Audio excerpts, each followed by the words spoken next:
Good morning! Welcome back to my YouTube channel. And it's rin sa Kellen Lowland here in Davao City, Philippines! Nagka-time ako ngayon guys mag-video-video. Nandito kami sa Maa, yung original area natin ng mga succulent na kaunti na lang yung naiwan. So anyway guys, yung ano ko pala, yung ito, hindi pala kami natuloy guys ha. Kasi pero niready ko na. So hayaan ko lang to. Hindi naman to maano kung, ewan ko lang, baka itanim ko to ngayon. Or later, kasi kahapon, may recognition yung mga kids na hindi kami natuloy kasi gabi na masyado. Sabi ng husband ko, wag na lang daw kasi baka yung mga magtrabaho doon, madistract namin kung doon kami magstay. Anyway guys, ayan yung mga succulent natin guys for today's ganap.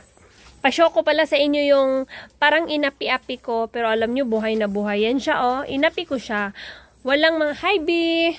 Pawis kayo si Bibi Zam. So, magkalat ang area. Magka-time kami ngayon. Mamaya ang recognition ni Pia. Mga 3 o'clock. So, ayan guys. Anyway, ito. Tinanim ko to sa soil lang talaga.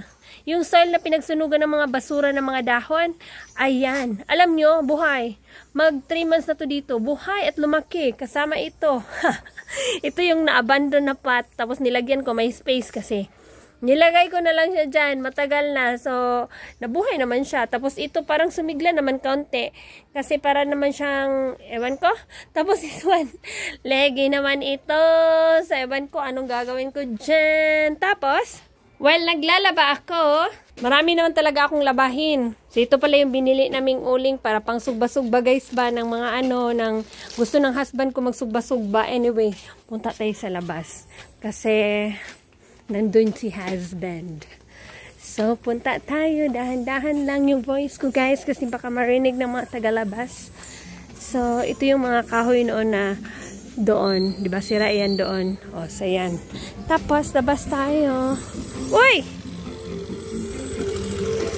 So, anyway, guys. Ayan si husband. At saka si Zamzam. Bisag init kaayo.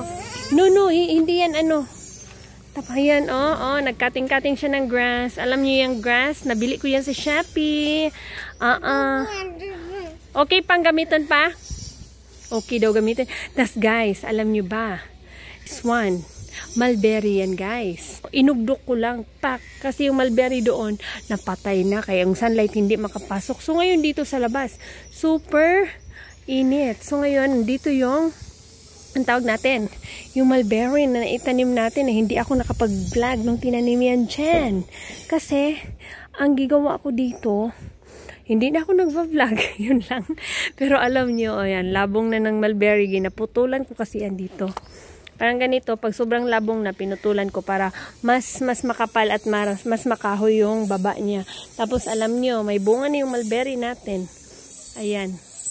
Ayan, kita nyo yan? Yan ang bunga ng mulberry. Tapos, meron akong nakapat. Nandun, giputulan ko din. Pero, ito, inugdok. Meron na siyang mga bunga. Ayan. Hindi ako nag-vlog nito, no. Matagal na. Yung hindi ako last ko vlog ata nito. Nandun pa yung puno. Doon. Tapos ngayon, meron na kami dito sa labas. Ayan. Ayan, may bunga na. Diba? So, may mulberry tayo. Marami ng bunga. Meron pang magbunga-bunga dito. Yan. Mabilis lang ito ibunga. Itusok lang sa soil. Tinusok lang yan dyan sa ilalim. Tapos mayroon na. Tapos this one, mayroon akong succulent dyan. Kita nyo yan? Si koala. Tagal na yan si koala dyan. Nayaan ko na, buhay pa rin. Tapos dito na area, si husband kanina, nag-ano siya, yung grass cutter. Ganyan. Tapos mayroon ng, alam nyo, tuba-tuba. Ito yung napiang ko si Zamzam. Ganito yung gihampol lang doon sa napiang, basta yung naano sa ankle niya. Tapos nabali, tapos ito lang yung nilagay namin, nilagyan ng pau di arco. Tapos gipahilot. Tapos actually dito ako nagtanim this one. Tinanim ko diyan. Tapos may nangahulog na mga ayan, bunga. Pang, imo maning giputol. Tuba-tuba mani. Ay, kasayang. Na nangasaba ang nanugo. So anyway, nakiat kayo gihapon. So anyway guys, ayan, buhay po yung mga tanglad natin. Nakapat po yung mga tanglad. Kaso lang yung papaya namatay. This one, mga tanglad. Meron akong 2 puno dito. Wala na kasi. Binigay na namin. May humingi kasi. So anyway, ayan pa. Pwede ito kunan ng ano. Unsa? Toys, dili lagi anang toys. So ayan, anyway guys, yung husband ko nanguha ng mga basura. So diba? So ayan. Tapos guys, ito, oh, may tanim akong ganyan. So hindi niyo yan nakita, yung maliit pa, super duper liit, parang ganyan lang kaliit, oh. So ngayon sobrang laki na niya guys. Parang kahoy na siya. Nakapat lang yan, nilagay namin dyan sa ilalim. Tapos ayan, gusto niya ng sunlight, kaya gumanon, kumapal na siya guys. 2 puno yan, ayan yung isa. Ayan, kumapal na siya. Gikuha na ako ng mga photos dyan sa likod. Tinumba-tumba ko na yung mga photos dyan sa likod kasi, ano, pakalat-kalat. So, yan. Pinuli ko yan para kasi yung wall dito, ganyan na lang. So, pag nagkahoy siya, medyo malaki, matabunan yung bahay namin, guys. Munting tahanan namin yan, guys. Giubom ako, eh. Tapos alam nyo, ang dami kong ginawa na hindi ko na i-vlog. So ngayon, introduce ko kayo sa mga ginawa ko. Ayan, alam nyo yan.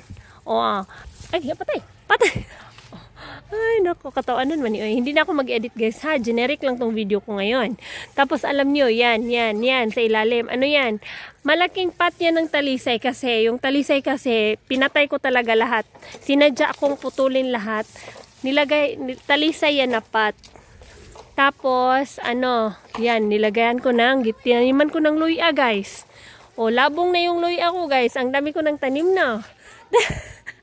Sabi ko, ayoko na maghalaman ng mga potos-potos. Ito na lang para makover dito. Tapos yung mga tanglad na lang, mga luya, mga tuba-tuba. Tapos, alam nyo, ang daming patay dito na dahon kasi nasa ilalim tayo ng mangga, ha? Wag nang ria. Tapos, may limonsito. Yung limonsito namin, guys, ba dyan, oh? Yan, dami na akong nakuha dyan na bunga. Nagbunga na siya. Akala ko mamatay siya kasi nilagyan na ng siling. Pero, still, may mga bunga siya. Marami akong nakuha dyan. Tapos, nagtanim ako dito ng malunggay. Alam nyo ba, gusto ko ng gulay. Ayan, malunggay. Kaya, nagtanim tayo. Tapos, alam nyo, ito kung gaano ito kaliit noon. This one, nung 2023 ata, December. Ganito lang yan kalaki. Tapos ngayon may mga babies na tayong nakuha, 3 ito.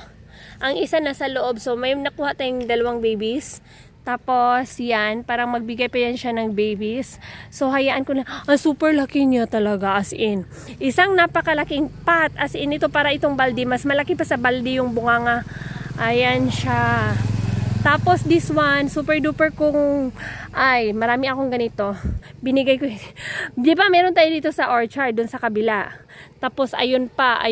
So hinayaan ko sila dito sa labas, guys. Ayan, sunlight. Mas gusto nila kasi sa labas, di ba? Dati ko pa sinasabi, gusto ng mga ganito dito sa labas. Kasi gusto nilang na-expose sila sa sunlight. Tapos yung mga ganito ko, hinayaan ko na. Hinayaan ko na kasi nakapagod mag-ano. Tapos, buhay naman sila. Tapos, marami lang mga weeds. So, hindi ko na maasikaso ba. So, hinayaan ko na. Tirang matibay na lang sa kanila, guys. Tapos, yung ganito ko, yung rare daw, ito na snake plant. Bigay ito sa akin ng sister ko. Pero yung binigay sa akin, guys, dahon. Alam nyo, tinusok ko lang yung dahon ngayon. O, buhay na buhay yung dahon.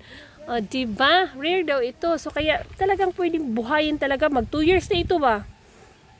Pero buhay na buhay pa rin. Tapos, yung mga ganyan ko, aglonema, buhay pa naman sila. As in, nabuhay pa naman. Ito, ang tagal natin, nabuhay. Pero dumaan to ng kamatayan, guys. As in, dumaan yan sila. Tinayaan ko na sa labas. Ito talaga, yung mother nito. Ito yung mother nito, buhay na buhay. Ito, pag nilagay ko to sa malaking pot, siguradong lumalaki kasi yung mother niya nandun. Super duper laki, pakita ko sa inyo. Ito anak na to, maraming mga anak-anak. Oh, hindi ko na i-vlog sa inyo kasi medyo busy ang lola. Ayan, anak yan siya. May mga anak, ayan. Nagbuhay ako ng maraming agave, guys. Tapos, meron pa dito. Yung pine tree ko pala. Alam niyo ba yung pine trees ko? Yung 3 pine trees natin na nasa likod dati, yung hindi pa namin pinaayos to. Yan, pinutulan ko lahat yan. Yan, pinutulan ko. Tapos alam nyo ba, mas maganda talaga magputol ng pine trees. Para hindi sila masyadong lumaki. Tapos, ayan, daming umusbong. Ayan, Para ano lang siya, bababa lang siya, baba. Dito lang talaga yung makapal sa kanya ba. Tapos napansin ko, pag pinutulan mo yan, ang daming tumubo dito, oh. Yan, daming tumubo. Yung mga ganito, ay tumubo yan siya.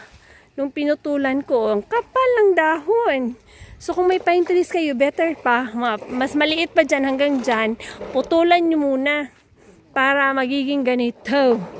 Gusto nyo mas mababa ang putol nyo.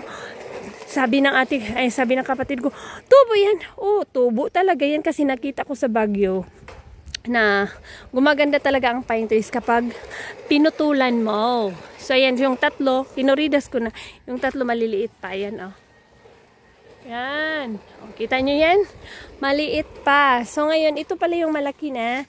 Yung, hindi ko alam talaga yung pangalan nito. Dito ako kumukuha ng mga babies. Tapos, tinuruan ako nung, sa Buddha, na ma'am, parang gusto mo magparami niyan, mag-ugdok lang daw ako ng dahon. Ngayon, tiningnan ko nga, mayroon akong inugdok ng dahon, mga matagal na. Mayroon ngang tumubo. Ayan, oh. Kita nyo yan? Tumubo nga, dahon nga lang yan. Binali ko. Ay, hindi ko binali. Accident na nabali dito nung pinatrabaho ang bahay. So, ayan. Tapos, tinusok ko. Pagtingin ko, mga ilang buwan, matagal lang siya talaga magtubo. Pero, talagang tutubo siya. Merong dalawa, ayan, at saka ayan. So, hayaan mo lang siya. Talagang tutubo siya. Oh, matagal lang itong paramihin. Pero, super duper okay. So, ayan, nagbabiking na naman sila. Uyaw kayo kung mga amo, ang isa dito nagbulad-bulad og init. So may, alam nyo, dito din sa labas may mulberries. Ayan. Kahit ano na lang yung ginawa ko dito guys, para may tanim. Kasi gusto ko yung yung prutas-prutas, gusto ko, para naman maayos yung area. So ayoko na ng mga potos-potos. Tinapon ko na yung iba guys, pati yung mga kumakalat. Tinapon ko na din. So ayan, tingnan nyo yung mulberry. Wait lang! Tingnan niyo yung mulberry dahil mainit. Super duper init dito sa labas. Ang dami pong bunga na white pa. Ayan oh. Kita niyo yan, yung mga white mulberries. Green pa. Das white pa yung niya, balahibo. Oh, marami. Ito din oh. Pinutulan ko yan sila. This one, nagputol ako this one here. Yan, kita niyo yan. Pinutol ko. Yan. Pinutol ko nung nagsipag usbunga na. Meron na siyang bunga. So, hindi lang yan isa, kundi marami. Ayan, this one also. Ayan pa. So, yan muna yung update natin, guys. Ang daming malunggay. Unsa man, kapoy na? Kapoy na siguro siya. Ha? Bike pa ka? Oo, unsa man na? Diba, kung unsa ni... unsa ni sa una kagamay. Karon buyag na kaayo. So, ayan guys. Thank you so much for watching. See you on my next vlog. Dito mag-ugdok-ugdok pa ako dyan pag may time ako. Hayaan ko na yung mga dahon dyan kasi fertilizer naman yan. Malanta lang yan pag lalo na sunod-sunod yung ulan. Hayaan ko lang yan. Buhay naman yung mga succulent ko. Pangit tingnan, pero paglapitan mong ganda. So, ayan guys. Bye-bye. See you on my next vlog.